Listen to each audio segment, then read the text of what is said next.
पिछले कई दिनों से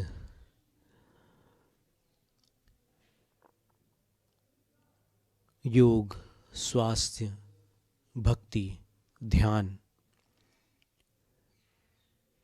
ऐसे विभिन्न विषयों पर विज्ञान के आधार पर और धर्म के आधार पर जानकारियों का जो संग्रह था और कुछ अनुभूतियाँ थी वो यहाँ प्रस्तुत की गई। और कुछ ऐसे जीवन सूत्र भी यहाँ दिए गए जो मनुष्य के लिए उपाय का काम करते हैं। उपदेश देना सरल है, उपाय निकालना कठिन है।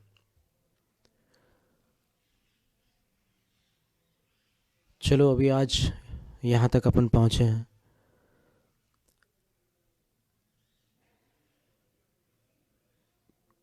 किसका शुद्धिकरण करना है, किसको सुकून पहुंचाना है, किसको विकसित करना है,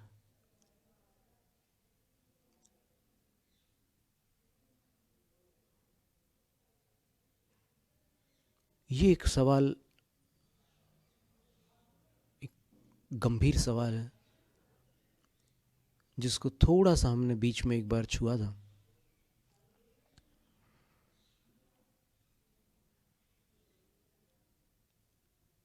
जय कृष्णमूर्ति ने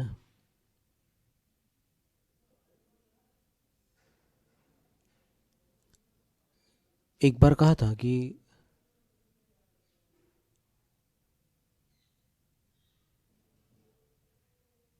तुम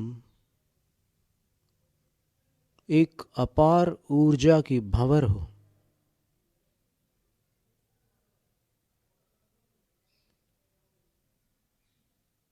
और तुम्हें तुम्हारी पहचान कराने वाला कोई नहीं है।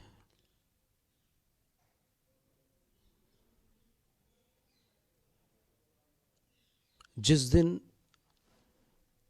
ये सत्य तुम्हारी समझ में आ जाएगा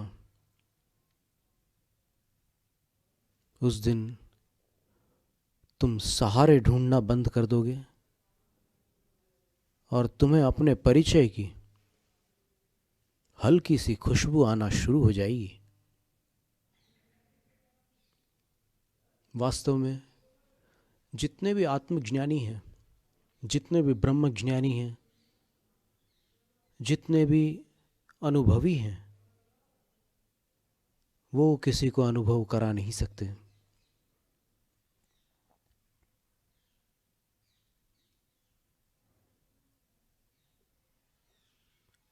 उनकी शरण में जाकर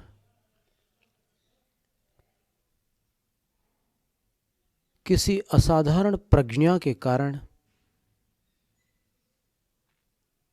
जाने वाला खुद वहां से कुछ ढूंढ निकालता है। वो भक्ति करता है, सेवा करता है, पूजा करता है, और कठिन से कठिन परिस्थितियों को गले लगाता है,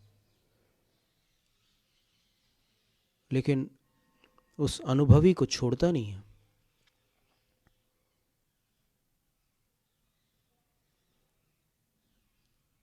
और फिर किसी दिन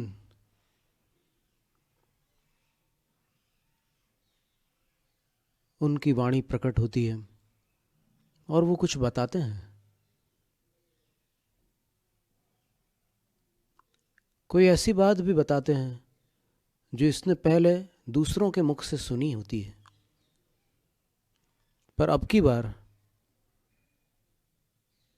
वो ऐसा विचार नहीं करता कि ये तो मैं जानता हूं। उस बात को सुनते समय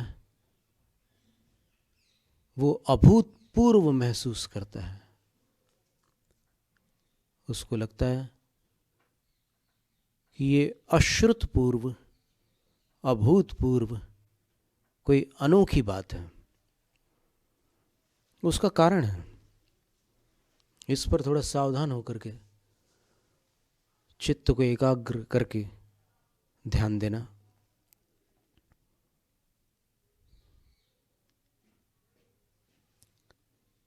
सागर नगर में भाग्योदय तीर्थ के एमडी डॉक्टर अमरनाथ हुआ करते थे। उन्होंने एक किस्सा सुनाया। कुछ निर्वस्त्र साधु कहीं किसी जंगल में रहते थे,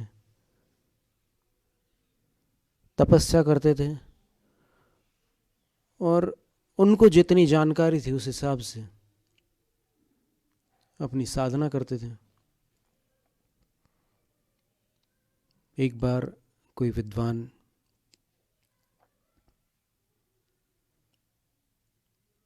योग संयोग से वहां से गुजरता है और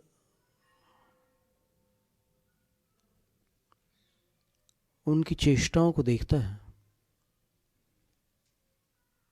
उसकी इच्छा होती है कि इनसे बात करूं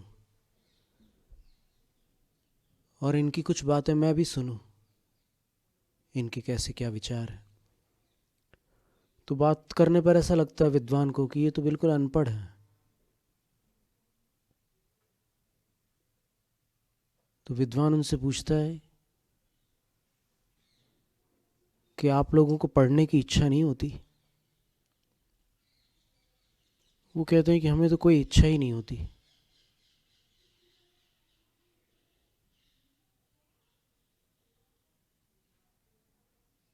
तो विद्वान कहता है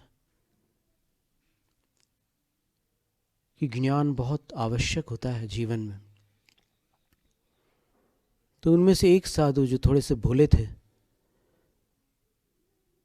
वो अन्य साधुओं से कहते हैं कि ये जो भी हैं बड़े जानकार प्रतीत हो रहे हैं, मैं इनसे कुछ ज्ञान प्राप्त कर लूं। तो वो साधु मुस्कुरा देते हैं और ये कहते हैं कि ठीक है, आप हमें ज्ञान दीजिए। तो फिर वो कहते हैं कि ठीक है, व्यवस्थित बैठ जाते हैं और फिर उनको 12 खड़ी का प्रथम अक्षर जो वहाँ चलता रहा होगा वो उनको सिखाते हैं। वो सीख लेते हैं, पर फिर गलती होती है बार बार। तो वो विद्वान कहते हैं कि ऐसे गलती करोगे तो मैं आगे कैसे सिखाऊंगा। तो वो बोलते हैं कि मुझे थोड़ा समय दीजिए, मैं ये ज़रूर सीखूंगा।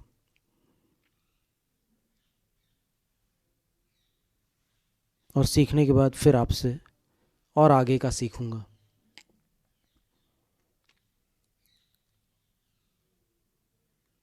विद्वान कहते हैं कि ठीक है, चलो ये पाठ पहले कर लो, उसके बाद फिर मिलेंगे।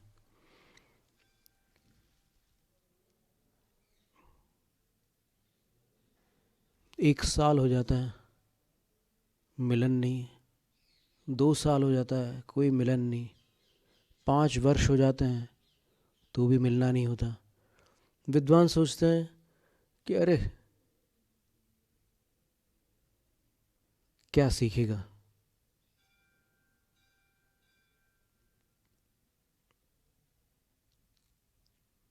लेकिन जब 12 वर्ष बीत जाते हैं तब वो साधु बोलते हैं कि अब मुझे आगे सिखाओ। विद्वान एकदम अचंभित हो जाते हैं कि ये अचानक कहाँ से आ गए और आगे सिखाने की बात कर रहे हैं। फिर भी विद्वान बोलते हैं कि एक अक्षर में तुमने इतना समय लगा दिया। बोले कि जी, मैंने बहुत मेहनत करके ये सीखा है अक्षर, और अब अच्छी तरह से मुझे आ गया है ये अक्षर। बोले एक अक्षर आ गया और बोल रहे हो अच्छी तरह से आ गया है, कैसा, क्या सीखा? बोले कि चलो इस दीवार पर लिख करके बताओ। जैसे साधु ने दीवार पर वो अक्षर लिखा, वो दीवार पूरी चकनाचूर हो गई।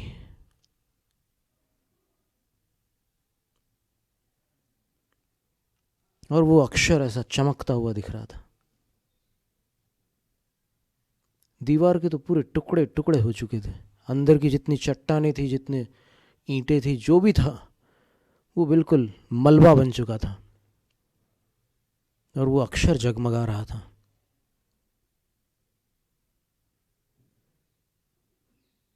तब विद्वान ने साधु के चरण पकड़ लिए और कहा कि ये तुमने जो सीखा है वो मुझे सिखा दो। मैं तुम्हें नहीं सिखा सकता, मैं तुमको गुरु मानता हूं, बोले मुझे सिखा दो। तो बात ऐसी है कि चारों अनुयोगों के शास्त्र पढ़ लिए, वेद पुराण स्मृतियां, कुरान बाइबल और सब दुनिया की किताबें पढ़ ली, धर्म ग्रंथ पढ़ लिए, बौद्धों में धम्म पद आता है, सब पढ़ लिया। लेकिन यदि अमल नहीं किया,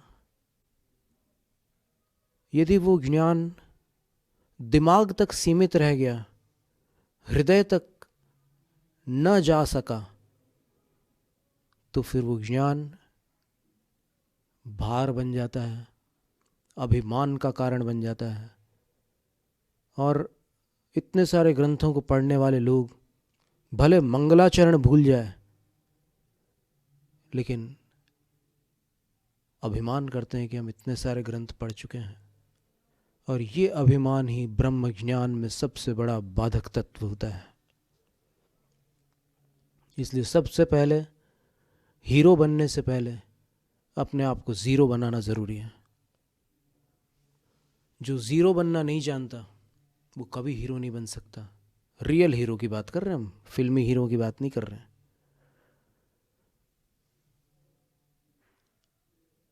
बिल्कुल कुछ भी नहीं है। अनादिकाल से क्या इस जीव ने अनंतों बार 11 अंगों का अध्ययन नहीं किया? एकादशांग पाठी अभव्य जीव भी हो जाते हैं, लेकिन संसार में भटक रहे हैं, बेड़ा पार नहीं हुआ,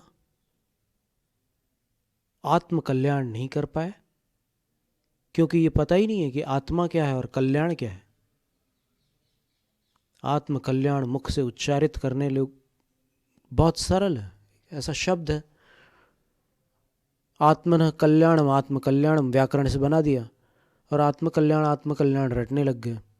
इस तोता रटंत से कोई लाभ नहीं। कहते हैं कि एक तोता राम राम बोलता था, और किसी दिन राम खुद वहाँ से निकले, तो जैसे उन्होंने राम राम शब्द सुना तोते के मुंह से, तो फिर उन्होंने हाथ ऐसे किया तो उनकी उंगली को चोंच मारने लगा तोता।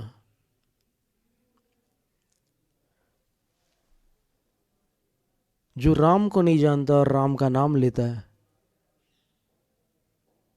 उसी का नाम तो अज्ञानी है।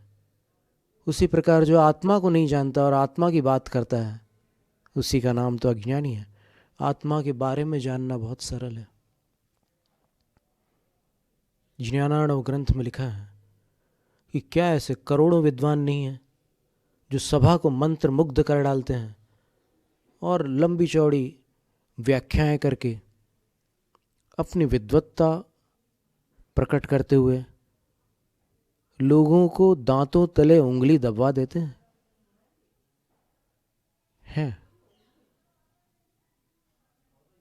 लेकिन वो जिसकी बात कर रहे हैं उसको छूने वाले कितने लोग हैं? तो बोले कि उंगलियों पर गिनने लायक है। और फिर उसमें भी कह दिया कि कभी कभी तो ऐसा वक्त भी आ जाता है जब एक भी नहीं।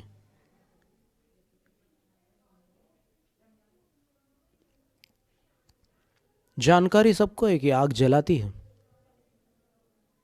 जो जला है उसको ज्ञान है कि आग जलाती है, उसको जानकारी नहीं है, उसको ज्ञान है। इतना फर्क है। Information and knowledge. इंफॉर्मेशन से कल्याण नहीं होता, नॉलेज से कल्याण होता है। बहुत अनूठी चीज़ है ये ज्ञान। इसलिए उस ब्रह्म ज्ञान की बात यहाँ पर हमने थोड़ी सी छेड़ी थी कि अपन किसका शुद्धिकरण करना चाहते हैं। मैं बोल रहे हैं अपन, वो मैं कौन है। अब आप उतावली करके फट से मत बोल देना मैं आत्मा हूँ, क्योंकि जो जानता है कि मैं आत्मा हूँ वो इतनी उतावली नहीं करेगा दूसरों को जानकारी देने की कि मैं आत्मा हूँ। लेकिन आप गहराई से विचार करो कि ये संकेत किस तरफ है। क्या आप वास्तव में जानते हो आत्मा क्या है? फिर कैसे बोल दिया कि मैं आत्मा हूँ?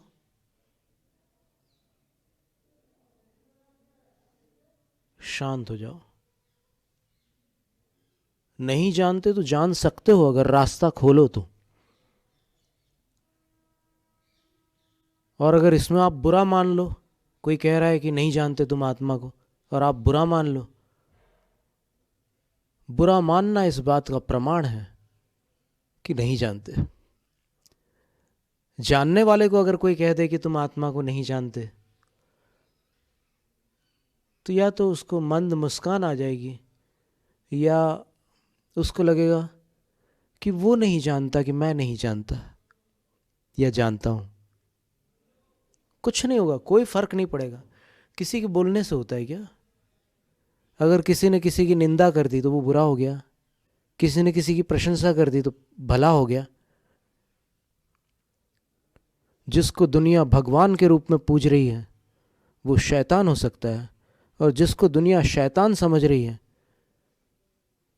वो भगवान के अत्यंत निकट हो सकता है। इसलिए बाहरी ढांचों से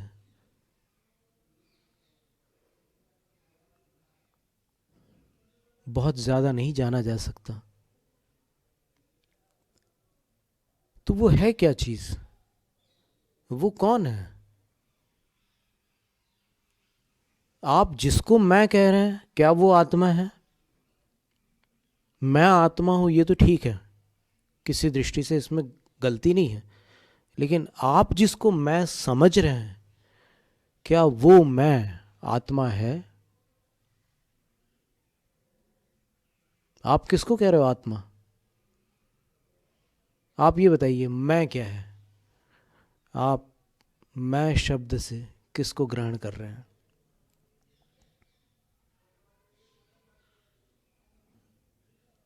ये ध्यान रखना कि आत्मा उस विराट तत्व का नाम है जो मैं जैसे छोटे से तुच्छ शब्द में समा ही नहीं सकता।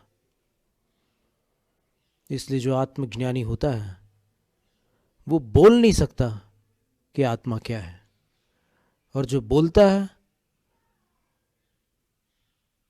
तो ये समझ लेना कि जो चीज शब्दों में आ गई, जो चीज शब्दों में सीमित हो गई, सिकुड़ गई, वो आत्मा है ही नहीं। अभी हमने बात शुरू भी नहीं की, ऐसा समझ लीजिए आप। सिर्फ कुछ उसके आसपास हम भ्रमण कर रहे हैं। जैनम जयतु शासनम, जैनम जयतु शासनम, जैनम जयतु शासनम।